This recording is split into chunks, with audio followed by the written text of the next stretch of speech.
Hello everybody, it's Justin with Shock Therapy, and we are here with Brandon Sims, pro UTV driver who just happened to have won the Baja 500. That was actually last week. He has an impressive resume. I can't even add up how many of the wins, massive amount of podiums, probably 13 or 14 podiums I'm guessing, but some of the easy things that we could mention, Baja 1000, 500, I could go on the wins, and I'll even let him expand on that. But what we want to do is talk with Brandon quite a bit about what it takes to become a race car driver, maybe a little bit about the race, and maybe he can even help you with some advice if you wanted to get into this. So Brandon, thank you very much for coming in and meeting with us. I know that you're probably still tired from the race and haven't got much sleep after 14 hours in the car and then driving back. Right, exactly. But yeah. If you could put Baja 500 into 2 or 3 words, probably the most negative words you could think of without cussing, my guess. Exactly. What would you say and describe that to somebody who's never even been? To describe the Baja 500 in 3 words, I would say most grueling, definitely most grueling thing that I've ever had to put my mind through. This one of the most painful things my body's actually endured as well. So grueling, painful, and third, I'm going to say expensive. I mean, there's no doubt about it. You know, Baja is expensive. You know, just getting to the race, there's a ton of money involved in prepping the car. There's a ton of money involved in going there and buying rooms and housing the guys and fuel and everything that goes with it. That's thousands and thousands of dollars. Even on a budget, I don't know anybody that can do it for less than $5,000 to $7,000. Right. And you know, if you're going to do it in any kind of meaningful way, it's certainly $7,000 to $15,000 is an easy number that can be done. Right. But I thought it was interesting what you said was grueling and painful. Yes. So grueling course, brutal, seen it. Everybody talks about how rough that stuff is, but what do you mean by painful? As far as being painful, I mean, the grueling part of it, it's a very long and enduring race. Halfway through the race at race mile, let's say 370, when I did the crossover, I came into that pit. I had a headache from, I don't know if it was from the dust that I was ingesting. I mean, at that point, my fresh air system was probably pretty full of dust. I couldn't feel a lot of fresh air coming in. We had just done the extreme heat through San Felipe, which I tried. I think it was like 96.7 degrees. The truck was reading 106 when they were down there pitting us. So It's hard to say. I looked at the weather before. I knew it was going to be hot. Once I think, you know, in San Felipe it was probably about upper 90s, but that loop, once you get out there around nothing towards Mexicali, I think we were close to 105 or so. And then in the in-car temperatures, I mean, we're wearing, you know, 3-layer suits. My cooling system is in front of me, so all the air that's blowing through that is also blowing into the cab. So once I got to that crossover, I had a headache. It could have been, you know, heat related, lack of food. I tried drinking as much water as I could. When when you're racing, it's tough to reach down and try to take the time when you're trying to be competitive up top to grab the Camelback lead and try to get it in your mouth. And also, when I did get it in my mouth, it was the water temperature of it was so hot that it actually was scalding my mouth. So it was excessively hot to drink. But I knew I had to drink it to stay hydrated. So once I got to that crossover, the first thing I was asking for was ibuprofen. My butt was sore. I've never experienced a soreness that way. As far as I had a left butt cheek that was literally so sore I couldn't sit on it. So I was trying to get comfortable. It's still sore today. I'm still trying to get over it. I think it got bruised extremely bad. We run hard shell seats, and there's not a lot of padding, but they're more safe than like a suspension style seat. So we use that style of a seat in the car, and I think my butt paid for that a little bit. So once I got that ibuprofen, I was able to overcome the pain at that point and continue on, and it made a huge difference in the way I could drive the car, and the rest of the race was a lot more enjoyable. I could tell it was starting to wear off again a few hours later, but it was enough to get me over the hump. So as far as painful, that was a lot of the pain that I was enduring throughout the race, was the headaches, the nausea. I actually had some nausea, and I don't get road sick or motion sickness very often, but when I was going through the crossover, between the dust, the sun was high. Once the sun started setting, it was in my eyes. I think all of that contributed to the feeling I was getting, the nausea with the headache. So that was a tough issue to overcome. I think a lot of people that may not be racing don't have any idea to what level that you have to drive the car to be competitive.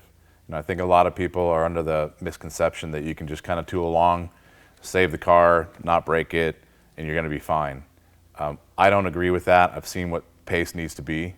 Maybe you can tell somebody exactly how hard you have to push to be at a level to be in a top 3 or even win.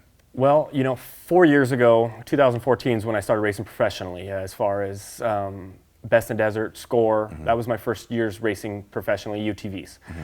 At that point, there wasn't a ton of competition. You had the names out there. You had Jagged X, you had Murray's, you had some big names out there, but I think it was more of a battle of attrition at that point and who had the most parts to fix their machines. And, Jagged X, Murray's, they all were factory back. They could fix their cars. They won a lot. The pace was pretty good. The pace, you could get a flat tire back then, change your tire, and still win the race. You could blow a belt. You could even blow 2 belts sometimes, fix them, and win a race still. The pace has changed dramatically now. It's gotten to the point where if you have one failure in your car, simple, tire, belt, you might as well kiss that podium spot goodbye almost. So where were you born and raised? I was born and raised in Prescott, Arizona. Really? So I've lived there 32 years, and it's been a lovely place to live. It's up in the mountains, and we do a lot of trail riding, which is kind of what got me into this. We've always been in the motorsports. My dad owns an automotive repair business, so he's always been in the motorsports. And when there's so much area to ride where we live that every day after school or whatever it may be, we would go riding. So I mean, that's where basically all this stemmed from. I've always raced quads when I was younger, and the UTV was, or the side-by-side was the next entry to the racing that I do now. So a lot of people don't realize that as a pro driver, they might think that, oh, life is great, you're getting paid, all you're going to do is race and work on the car all day, but that is not true. You've got a job like everybody else, and it takes up all your day. In my case, yes. There are a select few out there that are able to either have families that have enough money to support them and their racing career, or they've been able to find the right ends and they're able to race off of endorsements.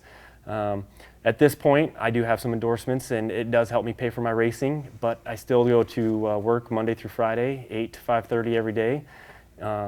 It doesn't allow me to work on my race car or very much of my race program at all. It's a family-ran business, and we have to be able to turn as much work as we can to be able to go do the racing. So all my race prep, race work, emails, and I found out that it's not all just racing. There's a lot of paperwork involved. I do emails, phone calls, texts throughout the day or throughout the night to try to catch up. Sometimes I'm up till midnight, 1 o'clock doing part orders, just trying to stay ahead of the curve. And so yeah, I do, everything's done after work or weekends. I don't have much of a weekend life anymore. I used to be really into boating, and that was another one of the sports I was really into, wakeboarding, wake surfing, all the fun, enjoyable summer activities. And I actually had a nice boat. I had a Super Antique that we went to the lake almost every weekend in the summer before we started racing in. And now I ended up selling that and strictly work on basically race program throughout the week and weekends. Where do you see yourself in the next 2 or 3 years with racing? Do you have a goal with racing? Another championship would be cool, but I've got one of those. I've got a Mint 400 win. I've got a lot of big wins. So those are on a short-term goal. That's kind of what I'm going for. If I can continue racing the same class, be one of the most known names in the UTV, I would say this is like the biggest growth spurt they've hit. Yeah. I mean, the machine or the manufacturers are battling for supremacy. So if I can be, one of the names that people think about when when a UTV gets brought up, that'd be pretty cool.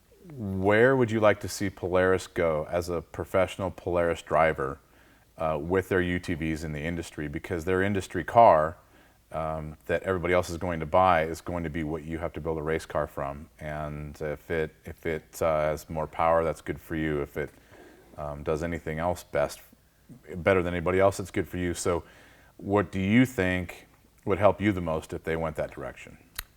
Well, obviously, if all the manufacturers want to claim the most power, unfortunately, the most power doesn't get you to point A to point B the quickest always. The suspension game, I think, is one of the top influences on these cars. I mean, we use these off-road. They're not on-road cars. Their main purpose is off-road. So we want to be able to go through the off-road as quick as possible. So you could have all the power in the world, but if you don't have the suspension to complete it, you're not going to be the quickest. So if we could have a well-rounded suspension package, which we already have right now, but if we could, even improve more on that, I think that would be ideal. Even the shock therapy that you guys do, I know that you guys have done so much with them that, if you look at a car and have the weights, you can get it really close, and then you fine tune it from there. Now on your car, you're running one of our billet race racks on it. How has working with us been throughout the process? Well, I reached out to you guys for the rack because I've got a lot of miles logged under my butt, and I put my car on its roof once. And that was last year. At the end of the year, it was the very last race of the year, and the steering was getting a little sloppy, and I told myself, after this race, I'm going to get a hold of Justin at Shock Therapy, and I'm going to order one of his billet race racks. They're fairly new at that point. I mean, they'd been out. I'd seen them for a couple months. Not a lot of people were running them. So I get about 20 miles into that race, and my steering rack breaks, and everything just gets wild at that point. I mean, it directly aimed me for a wall. I went up in the air and landed on my roof. And this is the first time I've been on my roof in a race car. So at that point, I was like, I got to do something. I can't risk, putting my car on its roof again. So once I got a hold of you guys and got that billet rack in there, you guys, I mean, it was in stock. I had it next day. The installation was a breeze.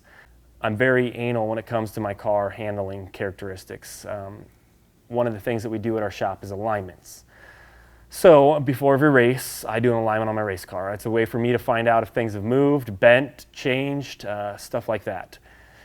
Well, when I was running the stock rack, I was having issues every race with the toe being changed from, I'd start the race and everything would be nice and tight.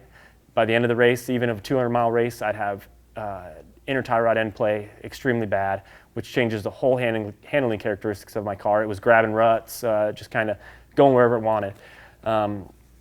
I would say I've got a solid 1,500 miles on this race rack now, and I put it on my alignment rack right before Baja 500, and once again, I did not have to mess with the toe because all the components are so tight.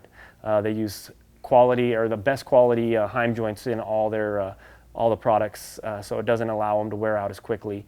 They are wearable items, so they do need to be replaced, but the amount of the precision I get in my steering now, I'm not fighting the car as much.